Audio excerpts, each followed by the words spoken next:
At 9:17 a.m. on January 22, 1943, 2nd Lieutenant John George was crouched among the ruins of a Japanese bunker west of Point Cruz, staring at a banyan tree 240 yards away through a scope that his comrades had mocked for weeks. 27 years old, Illinois state shooting champion, and still no confirmed kills. 11 enemy snipers were operating in the Point Cruz woods, and in the previous 3 days they had cut down 14 men from the 132nd Infantry Regiment. His commander had dismissed the rifle as a toy, and the others teased him, calling it his pen pal girlfriend. When he had chosen the Winchester Model 70 with a Lyman Alaskan scope and Griffin and Howe mount at Camp Forest in Tennessee, the gunsmith had asked if it was intended for deer or Germans. George had replied curtly, "For the Japanese." They departed before the rifle arrived. During the voyage to Guadalcanal, George watched his comrades clean their garrons while his Winchester sat in a warehouse in Illinois. He had it sent via military mail. 6 weeks later, at the end of December 1942, he finally received a wooden crate labeled "Fragile." Inside was the rifle he had saved 2 years of National Guard pay to buy. It weighed 9 pounds, plus 12 ounces for the scope. Standard Garand's weighed 9.5 pounds without optics. George's rifle was a 5-shot bolt-action, the Garand, a semi-automatic with 8 rounds. Captain Morris insisted he leave the Winchester in the tent and take a real weapon. George brought it anyway. The 132nd had taken over from the Marines on Guadalcanal at the end of December 1942. The Marines had been fighting since August, had captured and defended Henderson Field, but not Mount Austin, nor had they cleared the coastal woods west of the Mechanical River. Mount Austin, 1,514 feet high, was called Gifa by the Japanese, 500 men, 47 bunkers. George's battalion attacked on December 17. 16 days of fighting, 34 dead, 279 wounded, until they secured the western slope on January 2. And George had never fired the Winchester in combat. The jungle around Point Cruz was another story. No bunkers, no defensive line, only Japanese soldiers withdrawn from Henderson Field, entrenched among the giant trees. Some were snipers, armed with scoped Arisaka Type 99 rifles, skilled in jungle warfare, and ready to wait for hours. On January 19, a sniper killed Corporal Davis while he was filling canteens in a creek. On the 20th, 2 more men from Company L fell during a patrol. On the 21st, 3 more soldiers lost their lives, one struck in the neck by a tree he had already passed twice. That night, the commander called George. Japanese snipers were cutting down men faster than malaria. They needed an expert marksman. He wanted to see if the rifle George had ordered was actually effective. George listed his accomplishments: Illinois state champion at 1,000 yards in 1939, 23 years old at the time, the youngest winner, 6 inches at 600 yards with iron sights, 5 shots within 4 inches at 300 yards with a Lyman Alaskan. The commander granted him the next morning to prove it. If you want to see how George's civilian rifle performed against trained snipers in the jungle, leave a like. That way we can share more forgotten stories. And subscribe if you haven't already. Back to George. He spent the night caring for the rifle. The Winchester had been packed in cosmoline for the journey. He cleaned it again, checked the scope mounts, and loaded 5.30-06 rounds prepared in Tennessee, military ammunition, the same caliber as the Garand. At dawn on January 22, George took position among the ruins of a bunker captured by his battalion 3 days earlier. The position overlooked the coconut woods west of Point Cruz. According to intelligence, Japanese snipers favored the largest trees in the area, the banyans, some up to 90 feet tall with trunks 8 feet thick. A shooter could climb at dawn and remain invisible all day. George had neither a spotter nor a radio, only the Winchester, a canteen, and 60 rounds in clips.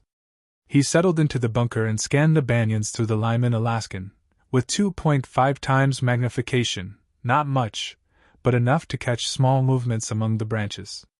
The jungle knew no silence: birds, insects, the distant boom of artillery.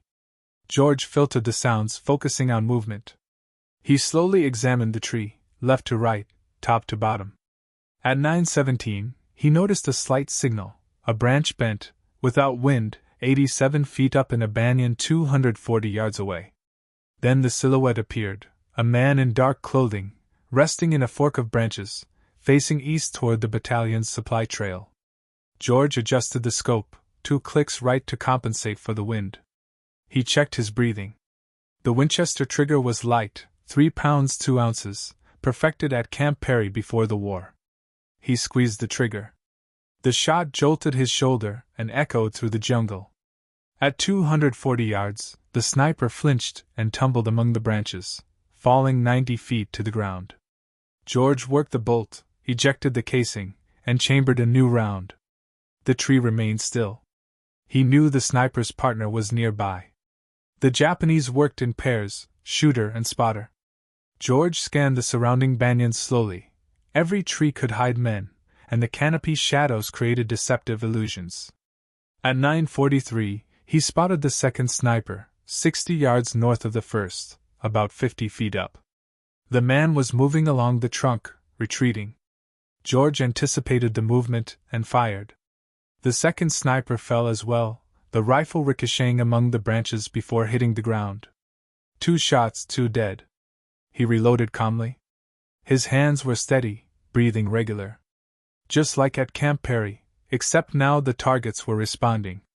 At 11:21, a bullet struck the sandbag 6 inches from his head, sending dirt onto his face. He rolled to the left, pressed against the bunker wall. It came from the southwest, a new direction compared to the first 2 snipers. He waited 3 minutes, slowly returned to his firing position, and observed. An experienced shooter always moved after firing. He found him at 11:38, the third tree from the left, part of a group of 5 banyans, 73 feet tall. The Japanese soldier had shifted to a different branch, but remained in the same tree. George aimed and fired. Silence. The third sniper fell. By noon, George had taken out 5 Japanese snipers. The news spread among the soldiers. Those who had mocked his mail-order rifle now wanted to see him in action. George refused. Any spectator drew attention, and attention drew enemy fire. After the 5th kill, the Japanese snipers became more cautious. During the afternoon, George scanned the trees without seeing anything suspicious. At 4 p.m., he returned to headquarters. Captain Morris was waiting, serious, with no trace of derision. He ordered George to return to his position at dawn. January 23 began with a torrential downpour that turned the ground into mud and made trees beyond 100 yards invisible. George stayed in the bunker, waiting for an improvement. The rain stopped at 8:15 a.m., and by 8:45 visibility was sufficient to resume work. The first sniper was spotted at 9:12. The Japanese soldier had taken advantage of the rain to climb a tree at 290 yards, a greater distance than the day before. George compensated and fired. The shooter fell. The 6th kill triggered an unexpected response. At 9:57, Japanese mortars began shelling the area. The first shells landed 40 yards short, the second 20 yards short. The third was aimed at the bunker.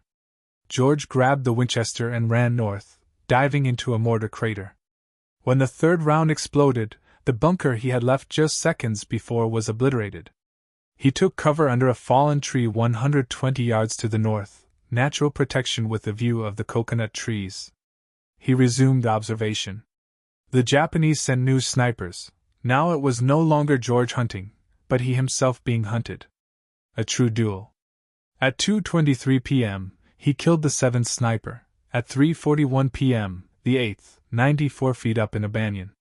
The height provided concealment, but the silhouette against the sky betrayed the shooter when the light shifted. At 5 p.m., Captain Morris sent a messenger to call George back. 9 hours in position, 8 confirmed kills, 12 rounds fired, 4 misses. Morris ordered him to return at dawn on January 24. That night, George cleaned the Winchester and assessed the situation. 11 Japanese snipers, 8 dead, 3 remaining. The 3 survivors were the best, the ones who had lasted the longest. They now knew George and his rifle. He loaded 5 fresh rounds and tried to rest. At 3 a.m., he gave up and sat in the tent, the Winchester on his lap. The rain resumed at 4:15 a.m., so heavy that it delayed dawn operations until 5:30. George used the time to move to an unexpected position, 70 yards south of his previous post, among large rocks used by the Marines as a machine gun nest in December. Good cover and overlapping fields of fire toward the woods. He settled in and waited for the rain to stop. At 7:43 a.m., the rain eased into a light drizzle. Visibility improved, and George began scanning the trees with the scope. At 8:17 a.m. on January 24th, he spotted sniper number 9. The man was perched on a palm tree at 190 yards, low, only 40 feet high. Unusual. Most shooters sought height to dominate the jungle. This one, however, hid among the fronds, invisible from ground level. But George was not on the ground. The elevated rocks gave him the perfect angle. Between the leaves he glimpsed the dark outline of the Japanese soldier's shoulders and head. He aimed, checked his breathing, and began to squeeze the trigger. Then he stopped. The position was too obvious, too simple. George had been hunting snipers for 3 days, 8 killed, 3 remaining. No one would make such an elementary mistake, unless it was a decoy. He lowered the rifle and analyzed the surrounding trees. If that palm was a trap, the real shooter would be hidden somewhere, ready to react to the shot. George scanned every tree within 300 yards, left to right, top to bottom. It took 11 minutes. At 8:28 he spotted him, a banyan tree 80 yards northwest of the palm, 91 feet tall.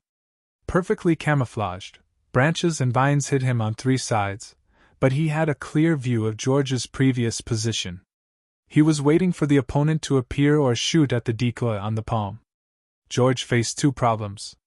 First, shooting the rail sniper would reveal his position, and the enemy would move before he could reload.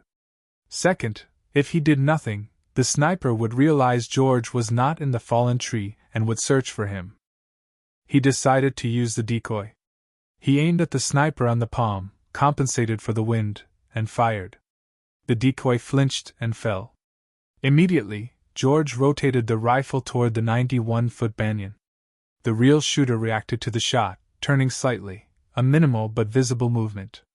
George saw him, aimed at the dark silhouette, and fired before he completed the rotation. The sniper fell. His rifle bounced among the branches. 2 shots, 2 victims. However, George had revealed his position.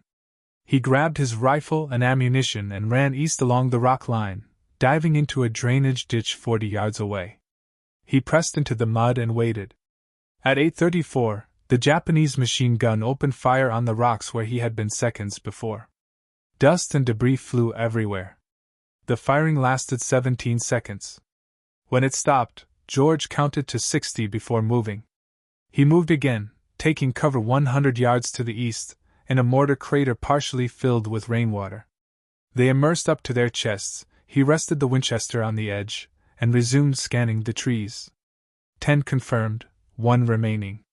The 11th sniper was the best, the smartest, the most experienced. He had seen 10 comrades fall in 3 days. He knew George's tactics, his rifle, the approximate position. And somewhere among the trees, he was watching, waiting, calculating every move. George scanned the jungle with the Lyman Alaskan. The magnification allowed him to distinguish distant shapes but not identify them for certain. Every dark spot could be a branch or a man. He had to check every detail, without rushing. At 9:47, he noticed the error. The 11th sniper was not in the trees. He was moving on the ground, advancing toward George. At the edge of his peripheral vision, 60 yards to the south, he spotted a shape among ferns, branches, and vines. It was crawling toward the last known position, the rocks. George remained still in the water-filled crater. Winchester ready, breathing controlled, but the angle was not ideal. The crater's edge blocked a clear line of fire. Standing up would expose him. The sniper stopped at 9:52, 40 yards from the rocks. Through the scope, George observed carefully. The opponent studied the rocks, watching for the slightest movement. Patience was key, never force a shot, wait for the right moment. At 9:58, the sniper resumed advancing, 35 yards 25. He approached from the south side, the same path George had used to evacuate under machine gun fire. George immediately understood the tactic. The sniper had memorized the movements, taking the most likely route to intercept him. At 10:03, he reached the rocks. He positioned himself in the machine gun nest, facing east, toward the ditch where George would have to relocate. Now he was 38 yards from the crater, but facing the wrong way. His exposed back offered a clean shot center mass. But George hesitated. This sniper had survived 10 days of American operations in the woods. He had avoided the mistakes that had killed 10 other shooters. He would remain in such an exposed position for only a few seconds. He was likely a decoy, a diversion. George kept the crosshairs on the figure in the rocks, widening his awareness to the surrounding area. If it was a decoy, the real sniper would be positioned to cover it, ready to react to fire. At 10:06, George spotted the second threat. A Japanese soldier, 70 yards northwest of the rocks, was hidden behind a fallen trunk. He stayed still, observing and waiting, rifle aimed at the ditch where George would have to hide. 2 men, not one. The 11th sniper had brought support, or these were the last 2 remaining shooters, numbers 10 and 11, working together with calm and precision. George immediately understood the situation. He could not take them both out before they reacted. The bolt-action Winchester required working the weapon between shots, giving the enemy time to spot his position and respond. A different plan was needed, a subtler and more calculated approach. He slowly lowered himself into the muddy water of the crater, leaving only his eyes and the top of his head visible. He kept the Winchester pointed upward, preventing water from entering the barrel. He remained perfectly still, waiting, his heart beating slowly so as not to give away his position. At 10:13, the soldier on the rock stood up. He had spent 10 minutes scanning the ditch without noticing anything, assuming George had moved farther east. With a gesture, he signaled to his companion behind the fallen trunk. Both began moving east, advancing parallel to each other about 70 yards apart, carefully examining the ground to spot George or force him to move. They were conducting a reconnaissance, planning to flush him out. George remained perfectly still in the crater. The 2 soldiers passed nearby, between him and the tree line, their backs completely exposed. Slowly and precisely, he raised the Winchester to his shoulder, water dripping from the barrel, his uniform, his face. He aimed at the nearest soldier, the one on the rocks, now 42 yards away. He fired. The shot dropped him. George immediately worked the bolt, chambered a new round, and swung the rifle toward the second man, behind the fallen trunk. The opponent was raising his rifle, ready to react. George fired first. He too fell. 11 shots fired in 3 days. 11 Japanese snipers dead.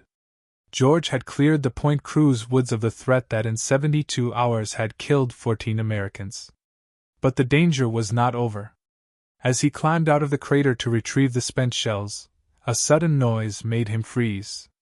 Voices, Japanese, coming from the tree line. A group of men was moving toward the fallen. Snipers never operated alone. George dove back into the crater, immersed up to his eyes, holding the Winchester upright to keep the barrel clear. The voices drew closer, at least 6 men, perhaps more. Broken branches, clattering gear. They were not snipers, but infantry. A patrol sent to recover the bodies. George counted the seconds. The voices stopped near the first fallen soldier, 42 yards from the crater. Close enough to hear clearly, even without understanding the words. Then they moved toward the second body, speaking loudly, excitedly, urgently. At 10:28, the voices began moving again, this time toward George's crater. They had found the tracks. Boot prints in the mud led from the rocks to his hiding spot. George had paid attention to every sound, every movement, but not to the tracks on the ground. 5 rounds in the Winchester, at least 6 enemies approaching. The odds for a bolt-action rifle were slim. He had to choose, remain hidden and hope they passed, or fight. The voices drew closer, 30 yards, 25, 20. At 10:31, a Japanese soldier appeared on the edge of the crater, eyes fixed directly on George. Their gazes met for an instant. George fired from the muddy water. The soldier fell backward. Still immersed, George worked the bolt, chambered around, and rose. 2 more soldiers had appeared on the crater's edge. He aimed, fired, worked the bolt, fired again. Both fell silently. 3 rounds remained. George heard shouts and movement. More soldiers were approaching.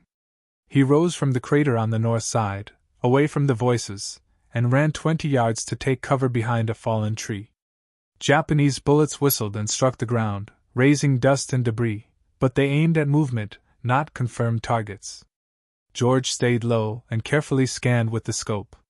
He saw movement at 50 yards, 2 soldiers advancing toward the crater. He aimed at the closer one and fired. The soldier fell. The other dropped to the ground seeking cover. 2 rounds remained.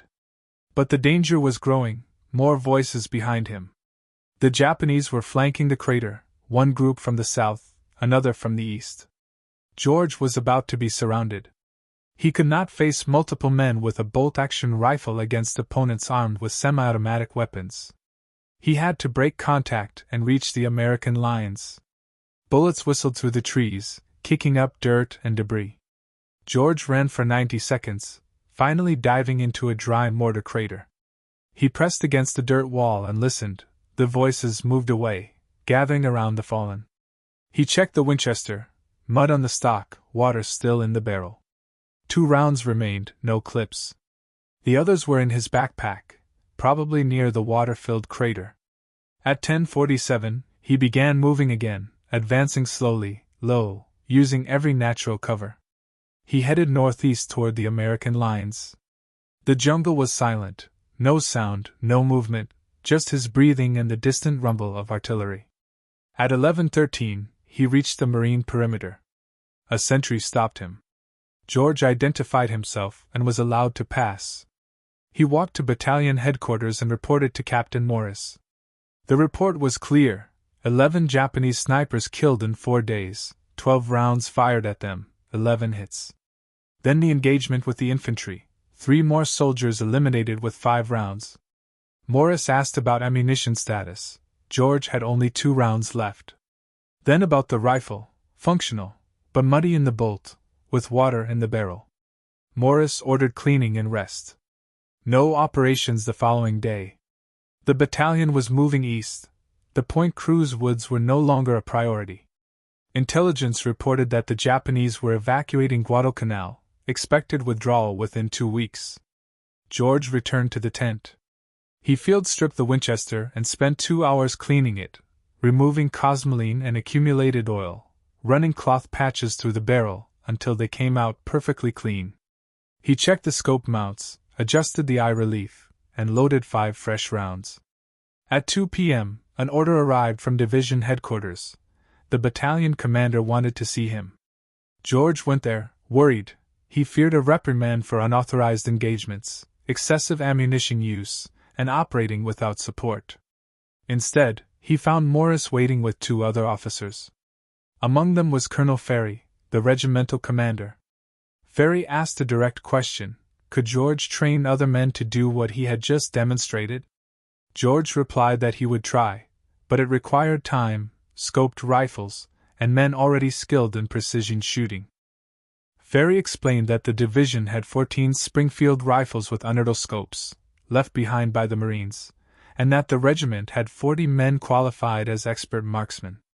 His task would be to create a sniper section, train the soldiers, develop tactics, and clear out any Japanese snipers still present in the American operational zones. George accepted, imposing one condition: he wanted to keep his Winchester. Ferry agreed. The Winchester Model 70 stayed with George, while the 14 Springfields with unital optics went to the new Marksman. Training began on January 27th. George assembled 40 men on an improvised firing range 2 miles east of Henderson Field. On paper, they were expert marksmen, qualified out to 500 yards with iron sights, but none had experience in sniper combat. None had ever shot a man from a concealed position. George started with the fundamentals: controlled breathing, trigger pressure, wind reading. The Springfield rifles weighed 11 pounds with the unotoscope, heavier than the Garand and the Winchester.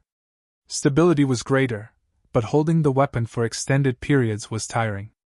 George taught them to use every available support: rocks, logs, sandbags.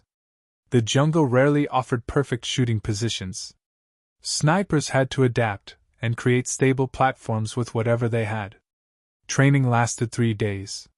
The men fired at stationary targets from 100 to 400 yards, then at moving targets and at targets partially concealed by vegetation. By January 30th, 32 of the 40 shooters could consistently hit man-sized targets at 300 yards. George divided them into 16 two-man teams, shooter and observer. The observer carried binoculars and a Garand, spotted targets, and provided security while the shooter fired. The roles could alternate after each kill, keeping both men operational and reducing the risk of relying on a single shooter. On February 1st, George led 4 teams into the field. Objective: clear the Japanese positions west of the Mechanical River. Intelligence reported the presence of small groups of enemy soldiers, not snipers, just stragglers. At dawn, the teams took up positions. George was with Corporal Hayes on a rise overlooking a trail used by the Japanese for resupply.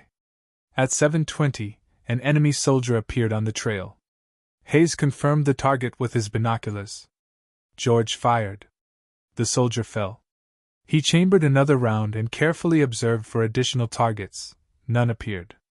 Over the next 6 hours, George's team engaged 7 more Japanese soldiers on the same trail. 7 shots, 6 kills, 1 missed due to wind. The other 3 teams reported similar results. That day, 23 Japanese soldiers were killed without American casualties. The snipers section continued operations in the first days of February. By February 9th, they had eliminated 74 Japanese soldiers. The number was conservative. It counted only confirmed kills, those in which the body could be observed. The Japanese evacuation was accelerating. Destroyers were arriving at night at Cape Esperance, on the western end of Guadalcanal, to extract troops. American forces were pushing west to hinder the retreat, but the Japanese were providing an effective rearguard. George's sniper section received the task of eliminating the soldiers covering the withdrawal routes. On February 7th, George was operating near the Tanamboa River when a Japanese rifleman struck him in the left shoulder. The impact spun him around and knocked him down. Hayes dragged him to cover and called a corpsman. The wound was serious, but not fatal. The bullet had passed through the muscle without damaging bones or major vessels. George was evacuated to a field hospital near Henderson Field. The doctors cleaned and stitched the wound, confirming that he would recover, but would be unable to fight for at least 3 weeks. During the 2 weeks of convalescence, the Japanese completed the evacuation of Guadalcanal. On February 9th, American forces reached Cape Esperance, now empty. The campaign was over. The sniper section had operated for 12 days, 74 confirmed kills and 0 American casualties. Headquarters officially recognized the section, and Colonel Ferry recommended George for a Bronze Star. But George's war was not over. While he was recovering, orders arrived from Pacific Command. The Army needed experienced officers for a new mission in Burma, classified. George volunteered. By March, he was on a transport ship heading west across the Pacific. The Winchester Model 70 was packed in a waterproof case, the Lyman Alaskan scope wrapped in oiled cloth. The mission details were unknown. He only knew it would involve jungle warfare, long-range patrols, and operations behind enemy lines, a context where a skilled 600-yard marksman could be decisive. The transport arrived in India on April 3rd. George and 200 other officers were briefed on the assignment. They would be part of a 3,000-man unit, still without an official designation, self-named Merrill's Marauders. The composite Unit 5.37 was officially established on May 28, 1943, but training had already begun in April, focusing on long-range penetration, jungle survival, and operations without supply lines. The model followed that of the British Chindits, small mobile forces capable of operating behind enemy lines for weeks. George was assigned to the 2nd Battalion. He had no official sniper role, he was a rifle platoon leader, but Ferry's recommendation preceded him. Command knew his rifle skills. Training in central India replicated the principles of Guadalcanal: heat, humidity, dense vegetation, limited visibility. Burma would be more extreme: steep terrain, heavy rains, enemies experienced in jungle warfare. George modified his Winchester Model 70. The Lyman Alaskan scope was replaced with a lighter Weaver 330, same magnification, 8 ounces less. The wooden stock was replaced with a lighter synthetic one, reducing the rifle's total weight from 9 pounds 12 ounces to 8 pounds 14 ounces, crucial for patrols lasting weeks with 60 pounds of gear on their backs. The Marauders entered Burma in February 1944. Objective: advance through northern Burma and capture Myitkyina airfield, crucial for supply lines to China. Japanese forces controlled the area with roughly 4,000 men. The Marauders advanced overland through mountains, rivers, and dense jungle, without roads, carrying everything on their backs or on pack mules. No motorized support or artillery, only rifles, mortars, and extreme mobility. George's battalion began the march on February 24. The first week covered 83 miles through mountainous jungle. Men collapsed from exhaustion, malaria cases increased, and many pack mules had to be euthanized due to broken legs. By March, the battalion had covered 217 miles and engaged the Japanese 12 times: skirmishes, ambushes, brief encounters with rapid withdrawal. The Marauders did not hold fixed positions. They had to keep moving, cut supply lines, and create chaos behind enemy lines. George used his Winchester 3 times during the march: 412 yards against a Japanese officer, 380 yards against a machine gun position, 290 yards against a sniper. 3 shots, 3 kills. Never more than 1 shot per engagement. The sound of the Winchester announced his presence. A second shot would have given the Japanese time to locate him. He learned to shoot and move immediately. The march to Myitkyina lasted 3 months. By the end of May, the Marauders had covered over 700 miles. They lost more men to disease than in combat: malaria, dysentery, typhus. Of the initial 5,300 men, fewer than 3,000 remained effective. On May 17, they captured Myitkyina airfield. The operation was a success, but the cost was high. The unit was debilitated, with too many casualties and too many sick, too long without rest or proper care. George survived the Burma campaign. His Winchester Model 70 also survived, but despite being decisive at Guadalcanal, it was used only 7 times in 3 months of operations. The nature of the Marauders' war had changed. Engagements were close, sudden, in dense vegetation, where it was rarely possible to see more than 30 feet. The distances for which the Winchester was designed rarely presented themselves. Long-range engagements were rare, and every shot had to be calculated with absolute precision. A single mistake could reveal George's position or compromise weeks of patrols through the jungle. During those 3 months, George made a key reflection: the Winchester Model 70 was an excellent sporting rifle, perhaps the best bolt-action ever made, but modern warfare was rapidly evolving. Semi-automatic rifles like the Garand were becoming the standard, and future campaigns required faster weapons, with greater firepower and versatility. Every engagement became a matter of immediate assessment, careful observation, and instant decision-making, because the sound of a single shot could compromise the entire unit. There would be no immediate next war for George. By June 1944, he was evacuated from Burma along with the surviving Marauders. The unit, reduced to less than half its original strength, was disbanded. George was reassigned to training duties in the United States, without another opportunity to wield his Winchester in combat. Returning to the United States in July 1944, George was promoted to captain and assigned to Fort Benning, Georgia. There, his task was to train infantry officers, imparting the skills he had acquired in the campaigns of Guadalcanal and Burma: how to move in jungle, how to identify and engage targets at a distance, how to operate independently without supply lines, how to make rapid decisions in extreme conditions. His instruction was meticulous, grounded in real experience rather than theory. George retained his Winchester Model 70, which had traveled thousands of miles, from Illinois to Guadalcanal, to India, to Burma, and finally to Georgia. It had killed at least 14 confirmed enemies, probably more, though he stopped counting after Burma. The rifle was kept in a locker at Fort Benning, and George rarely looked at it. Each time he did, he remembered the days spent observing and waiting in the jungle, the concentration required, and life suspended between survival and death. The war was changing rapidly. The Pacific Islands were being recaptured one by one, and American forces were advancing in France and Germany. The need for individual marksmen with personal rifles was diminishing, replaced by standardization and mass production. George understood the necessity. A modern army required industrial scale, identical equipment, and uniform training. But he also felt the loss, the ability of a highly skilled, personally trained individual to influence the outcome of a battle, to operate with ingenuity and patience, to make a significant difference.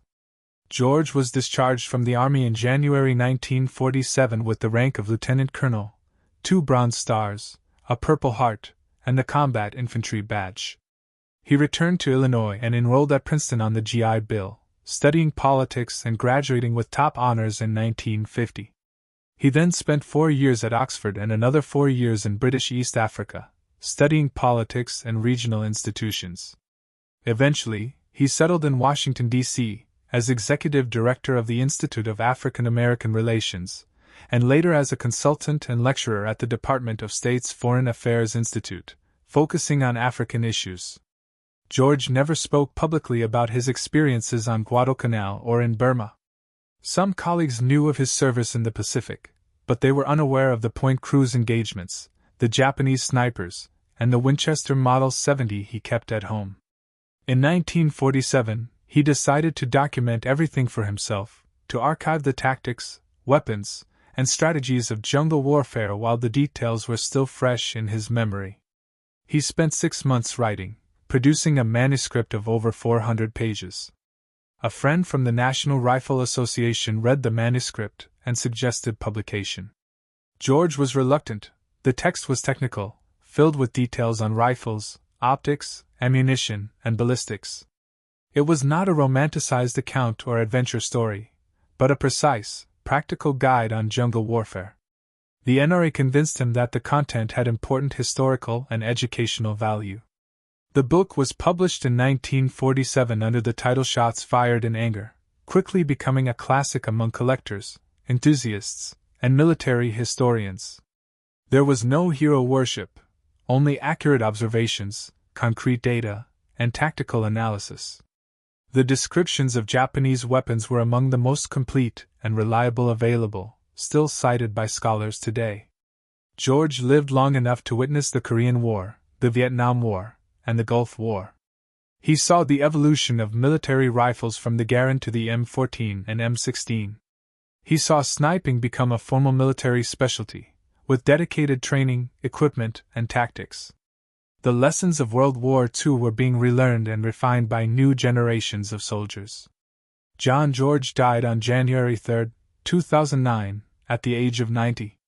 His Winchester Model 70 was donated to the National Firearms Museum in Fairfax, Virginia, where it is now displayed in a case with a plaque describing its history. Most visitors pass by without stopping. At first glance, it looks like a typical vintage hunting rifle, but it is not. It is the rifle that proved a skilled marksman, with a scope ordered by mail, could defeat trained snipers, liberating the Point Cruz groves in 4 days when an entire battalion had failed in 2 weeks, and changing the perception of individual marksmanship in the U.S. Army. The rifle stands as a testament to skill, patience, discipline, and individual precision. George's story and his Winchester are concrete examples of how one man can make a difference even in a global conflict. It is a symbol of the ability to combine ingenuity, experience, and technical skill in extreme situations, a lasting reminder of the value of the individual in the art of war. Finally, if this story moved you, hit the like button, subscribe to the channel, and turn on notifications. Every like helps YouTube show this story to more people. Leave a comment and tell us where you are watching from. Share if anyone in your family has served in the military. Thank you for listening to the story of John George, Real Men, Real Courage, Living Memory.